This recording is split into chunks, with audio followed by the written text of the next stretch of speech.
Welcome to the Good Life EDU podcast presented by the Nebraska ESU Coordinating Council. I'm your host, Andrew Easton. Thanks for joining us as we discuss the latest in digital learning across Nebraska and around the country. All right, I'd like to welcome everybody back for another episode of the Good Life EDU podcast. And today, getting the opportunity to talk with Preston Frazier. And Preston is Pitsco's education advisor for the Midwest region. And we're going to have a conversation about a lot of robotics devices that were purchased for pre-K-12 education in Nebraska as a result of some GEER funding. And we're going to spend some time exploring a little bit of the backstory, getting a sense of what these devices are, what they can do in the classroom. And for those that have made purchases and have these devices in hand, where to go to get some support and some help. And so across all of that, it has just been great. I've had the chance to work with Preston over the course of the past few months as we've really built out some of these supports, and so grateful to welcome him to the podcast today. So Preston, thanks for joining us. Thank you so much for the opportunity. I look forward to the time today and talking through some details as we work to provide some more support for the teachers in the state of Nebraska.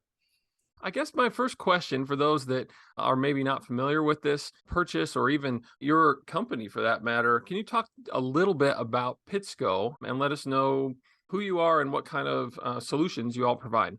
Yeah, so from the bottom level, we are a hands-on STEM education-based curriculum company that aims to provide valuable and meaningful learning experiences for all grade levels, pre-K all the way up through post-secondary. But we've prided ourselves on leading education that positively affects learners. That's been our mission statement for the longest time. We started in 1971. The foundation was set by three industrial arts teachers that saw a need for hands-on learning in the classroom. And so they actually started out and started developing these hands-on kits in one of their garages, believe it or not. Take that, Jeff Bezos. We started in the garage before they did, before Amazon did, but we've prided ourselves on hands-on learning. And looking at us 52 years later now, from 1971 till now, we've actually impacted quite a few millions and millions upon students with our hands-on learning and solutions and coding and robotics kits and things along those lines. And that's kind of where we're all been about. And so when this opportunity presented itself, we really were excited to be able to impact as many students as we could in the state of Nebraska through hands-on learning.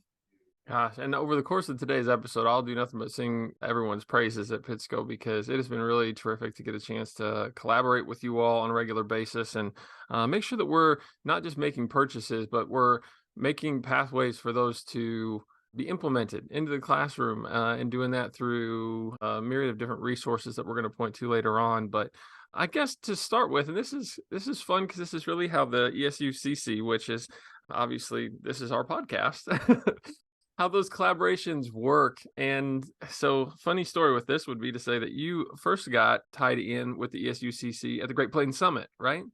Yeah, and so last July, I actually got the opportunity and the privilege to go to the Great Plains Summit and be a vendor there. That was an awesome experience, an awesome opportunity. I had some of our robots and our Arduino kits on display there, and I ran into Craig Peterson, the purchasing director there. This happened at Southwest High School, and a quick side note on that, believe it or not, small world, but my sister-in-law actually went there 25, 30 years ago as a student out Southwest High School. And so kind of that cool full circle moment there was really, really cool. But I ran into Craig there. We talked about robotics and coding and just kind of caught up a little bit. And then about a month later is when this opportunity presented itself to where there was some additional GEERS money that could be used for robotics and coding purchases. And that's kind of where it all started. We worked with our marketing team to get a miniature catalog out to the state to where all these schools could pick and choose what best fit within their certain grade level.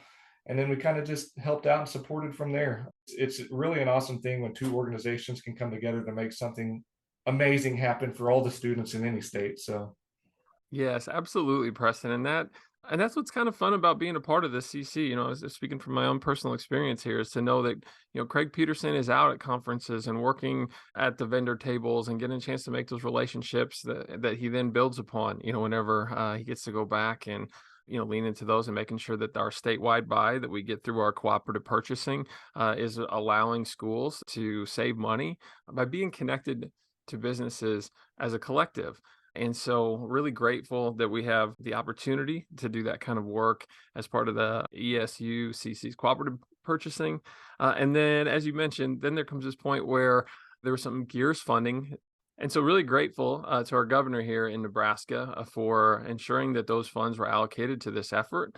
And so, as you mentioned there, then the next steps were for us in our partnership to create that mini catalog that went out in about a 3-week time frame. It was pretty short. Yeah, it was a quick turn. Yeah, Yeah. So, what it was was your amazing experience? how everybody got on board and on deck to make it happen.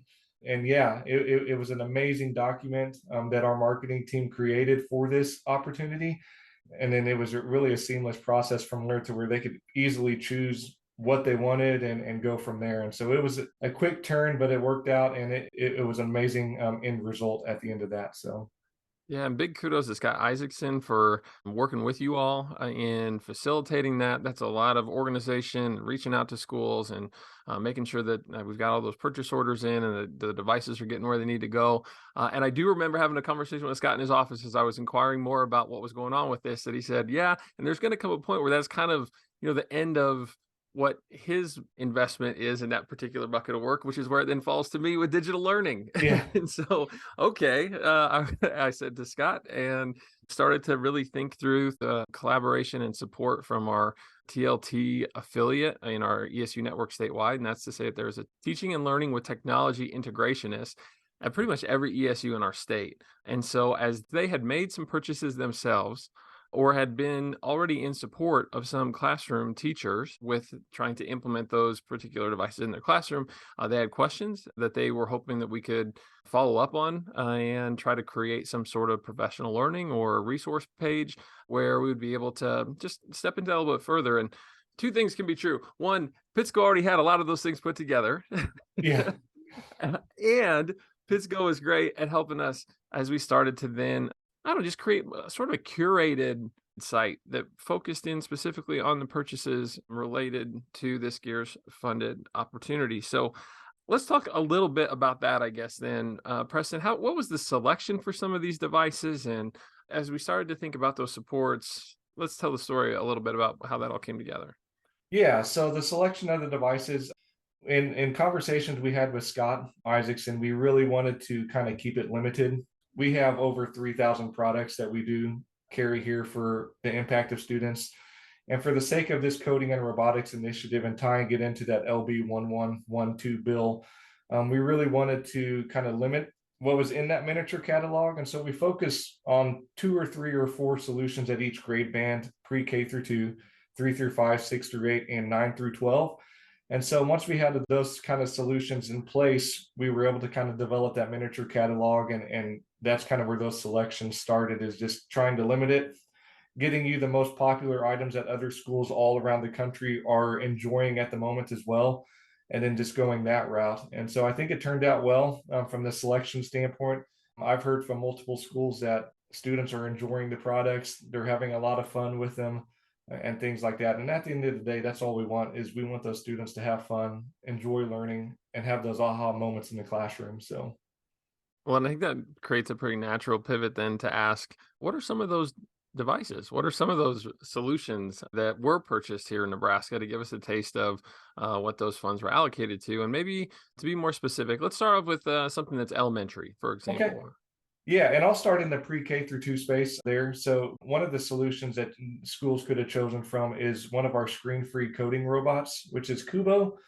And Kubo is a robot that actually operates using magnetized RFID chips, called, I like to call them puzzle pieces, but they connect to one another. And so the students can start building out routes and subroutines and functions and loops at such an early level to where they're actually learning coding and computational thinking at such an early age. And then they can just build upon that as they grow older into 3 through 5 and 6 through 8 and even into high school. They'll have that foundational knowledge of computational thinking and coding and programming. It's amazing. And so from that perspective, Kubo is a good choice. And then I'm going to jump up to the high school, 9 through 12. Tetrix Max is a robotics system primarily out of metal, to where they can actually build robots, different contractions based on all different types of real world types of connections and open-ended challenges with curriculum and all of those activities that are included. And so it's really cool from that sense. The Tetrix Max has a coding platform based around Arduino as well. And so they're going to get that taste of real world coding in a syntax based environment that they can use as they graduate high school and go into college. And let's say they want to get into a career in coding or manufacturing or anything along those lines, they have that knowledge. And the exciting thing is with Pitsco, we have that pre-K all the way up through 12th grade continuum of coding that they can just build those skills out until they get to high school. It's amazing just that fact that that continuum is there to where they can learn those skills at such an early age and then grow upon those skills as they go through high school as well.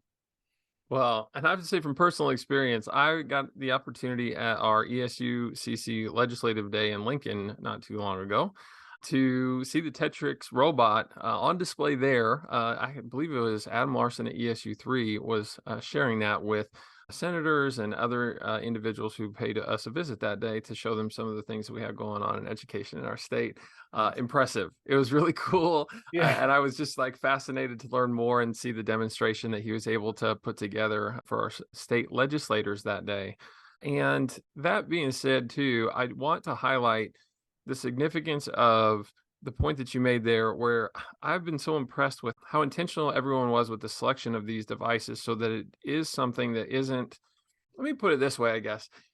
I could see there being, especially on the time frame that this came together under, a poorer version of this that would have been, here's a bunch of devices that are grade band appropriate, but don't necessarily spiral up or have the consideration that it should build upon the experience with the previous device or set of devices at the earlier grade levels. And Yeah. what is so incredible about these resources is that that intentionality is there, and that those conversations and the exposure that they, as you mentioned, get, whether it's in the pre-K 2, 3, 5 bands, are certainly feeding what they're able to do at the middle school and high school level, and that it continues to build to a professional level of coding that Yeah. would certainly be a transferable skills in a coding language at a post-secondary Yeah. career, right?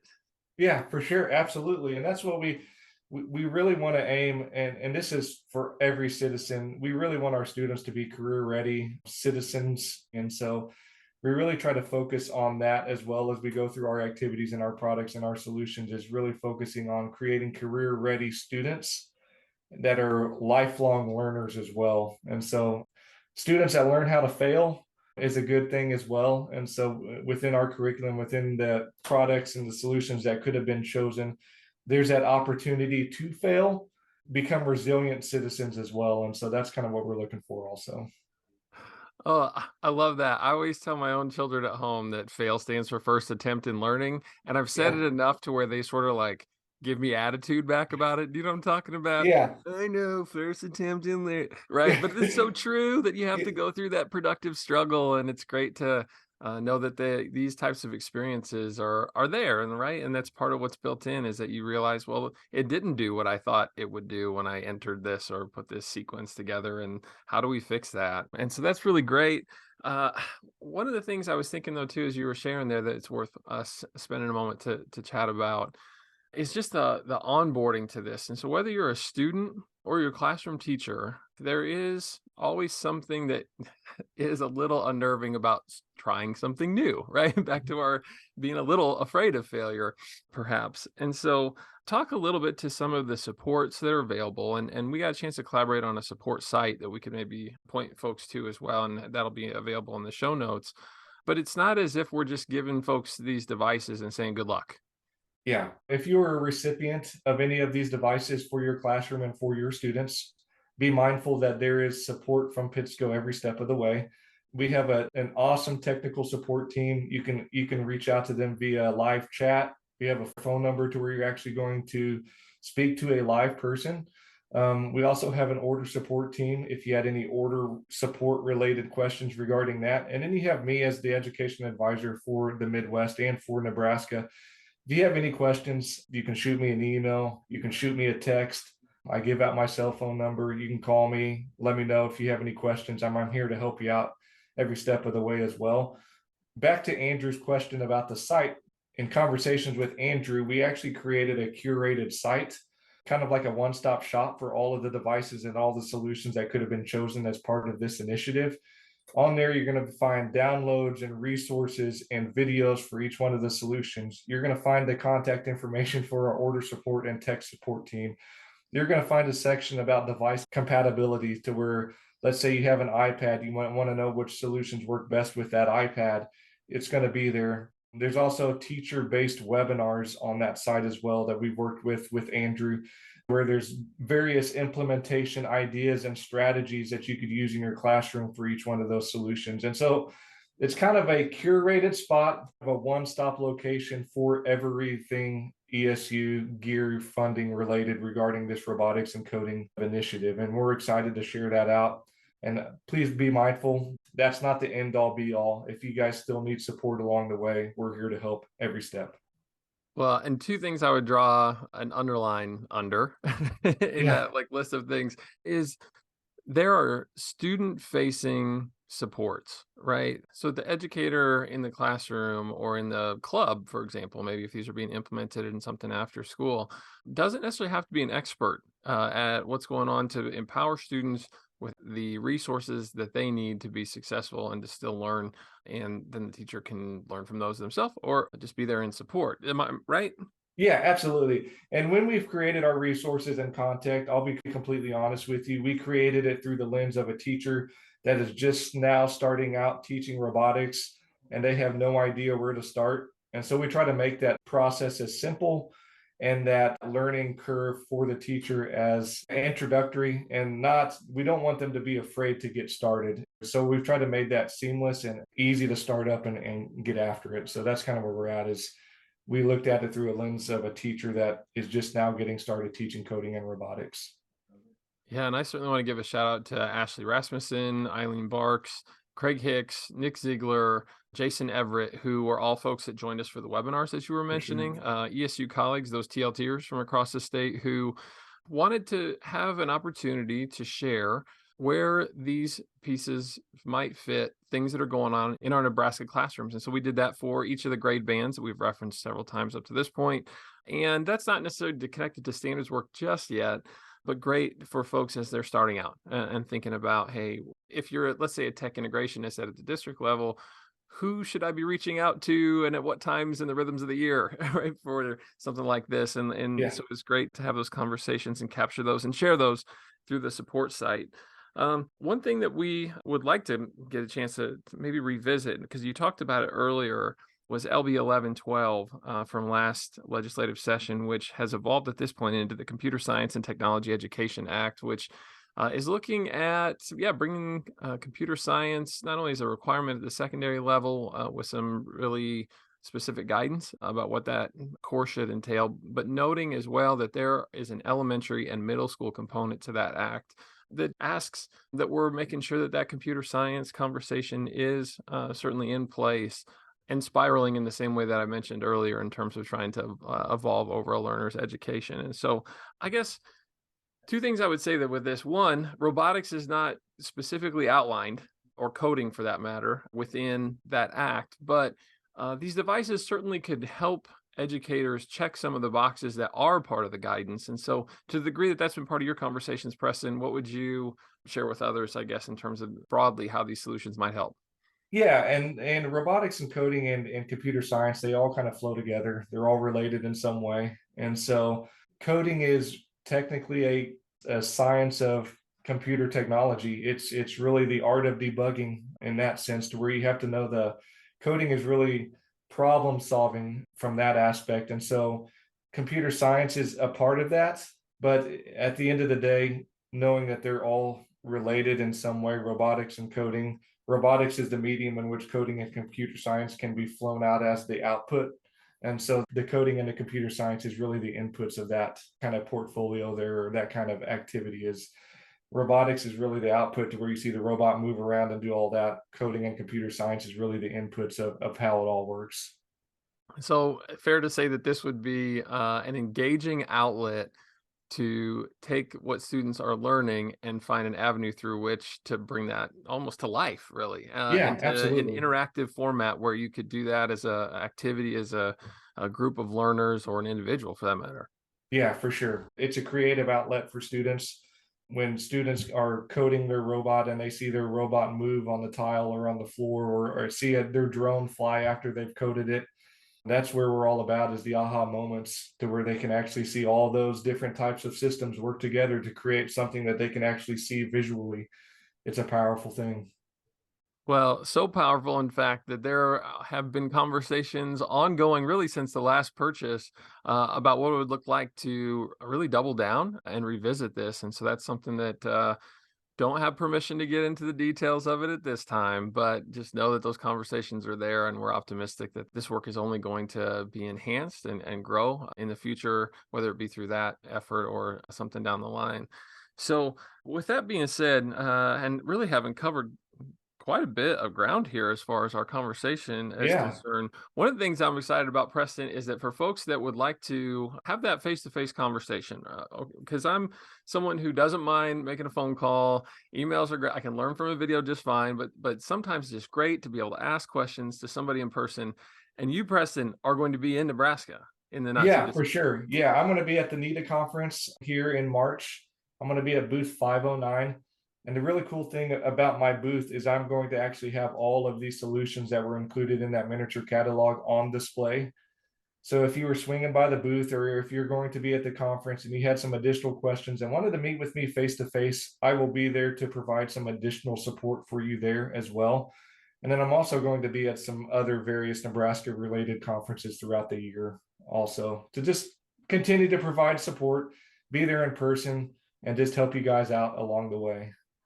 And honestly, Preston, that's been what has been so very much appreciated for my opportunity to get a chance to collaborate and work with you all. Is just how down to earth and solution oriented you all are towards just making sure that these devices are out there enhancing learning in the ways we would all hope for them to. And so I think that kind of brings us to a close for today's episode. And so I certainly want to thank you, Preston, for your time through all the different facets of this purchase and the ongoing conversations around that. And really look forward to seeing you also at NETA. Yeah, it's going to be a great time. And thank you so much, Andrew, for the opportunity today to hop on this podcast and work through some more of the details of what this initiative looked like, and how we're working hard to impact students all over the state of Nebraska with these solutions. And so it's an exciting time. Absolutely. And excited that ESUCC can be here in support as well. So thanks, Preston. And be sure to check out the show notes to be able to access the ESUCC GEER-Funded resource page that Pitsco put together for us. And if you have any interest in the Computer Science and Technology Education Act conversations, we had a guidance podcast previously that you can go access, and know that we are working on bringing together a conversation that would be a little bit more about things like the hardware and the actual course materials on an upcoming episode. So as always, make sure that you stay in tune to the Good Life EDU.